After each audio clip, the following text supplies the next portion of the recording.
আমি সবসময় চেষ্টা করি আমার হাজব্যান্ডের সাথে মিল মোহব্বতের সাথে থাকার জন্য, বাট সবসময় তো আসলে হয়ে ওঠে না, ঝগড়া বিবাদ তো একটু লাগেই, মনোমালিন্য হয়। বাট এটা আমাদের প্লাস পয়েন্ট যে আমাদের ঝগড়া 5-10 মিনিটের বেশি টিকে না। মানে এখন ঝগড়া করছি, 5 মিনিট পরে মিলে গেছি, এরকম একটা অবস্থা। মৃদুল খান, আমাদের জন্য দোয়া করবেন আপু। আমাদের সম্পর্কটা আর 5টা সম্পর্কের থেকে বেশ সাবলীল। আমাদের ভিতরে বন্ধুত্ব আছে, আমাদের ভিতরে বিশ্বাস আছে, আমাদের ভিতরে সম্মানটা আছে। আর আমাদের ভিতরে সবথেকে বড় যেটা, সেটা হচ্ছে একে অপরকে বোঝার যে ক্ষমতাটা, সেটা আছে।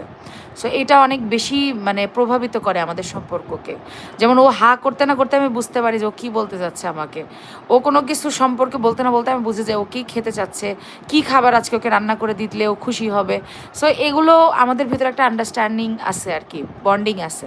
তো এই জন্য আমাদের সম্পর্কটা হয়তো বা আর 5টা স্বামী স্ত্রীর থেকে সুন্দর, আলহামদুলিল্লাহ।